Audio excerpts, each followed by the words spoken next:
সপ্তাহের প্রথম কর্মদিবস মানেই একরাশ ব্যস্ততা। তাই ভাবলাম আজকে একটু মজার আইটেম ট্রাই করা যাক।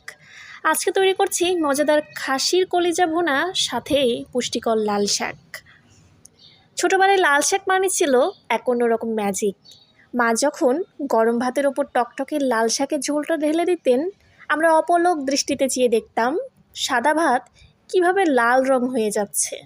সেই রঙিন ভাত দিয়ে আঙুল রাঙিয়ে খাওয়ার আনন্দ কোনো দামি রেস্তোরাঁর খাবারেও আজ পাওয়া যায় না। খাওয়ার শেষে কার হাত কতটুকু লাল হয়েছে তা নিয়ে ভাই বোনদের মধ্যে চলতো এক পশলা মিষ্টি লড়াই। সকাল থেকেই কড়াইয়ে মশলা কষানো সেই ঝাঁঝালো সুবাদ জানান দিত আজ বাসায় স্পেশাল কিছু হচ্ছে।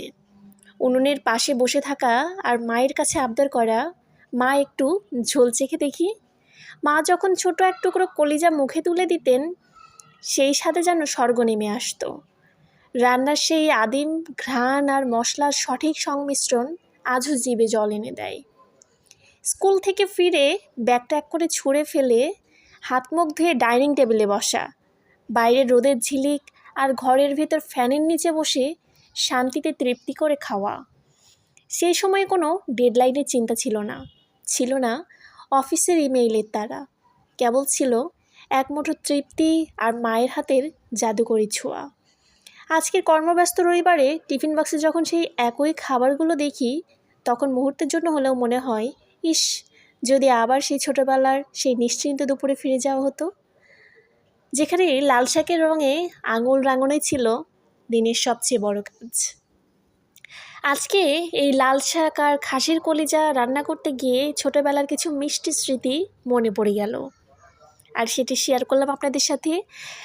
কাদের এমন মজার অভিজ্ঞতা রয়েছে আর কারা কারা আমার মতো এরকম শৈশবপ্রেমী রয়েছেন, অবশ্যই কমেন্ট বক্সে জানাবেন।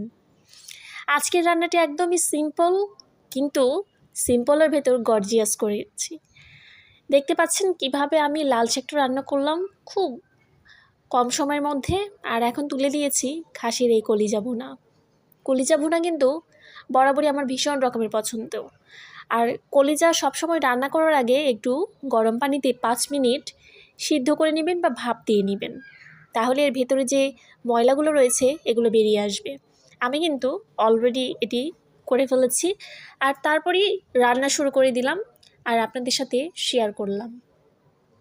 মশলাগুলো ভালোভাবে কষানো হয়ে গেলে বুঝতে পারবেন ঘ্রাণটা চতুর্দিকে ছড়িয়ে পড়েছে, আর এই ঘ্রাণেই লুকিয়ে রয়েছে এই আসল সুখ। ঘ্রাণেই অর্ধভোজন, বাংলায় একটা কথা রয়েছে।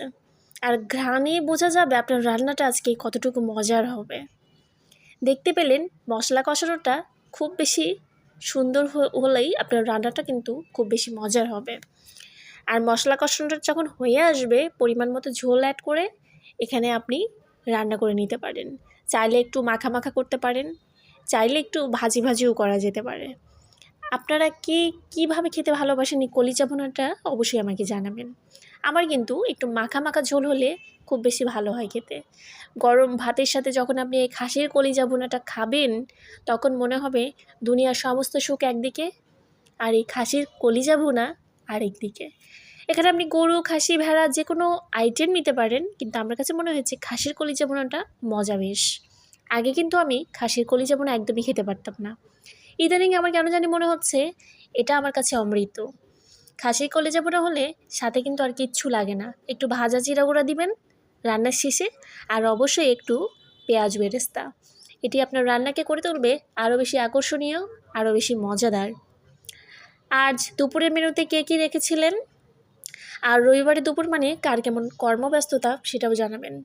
কেমন লাগছে আজকের প্লেটারটি অবশ্যই কমেন্ট বক্সে জানাবেন। সবাই ভালো থাকবেন, সুস্থ থাকবেন। আসবো কোনো স্মৃতি নিয়ে।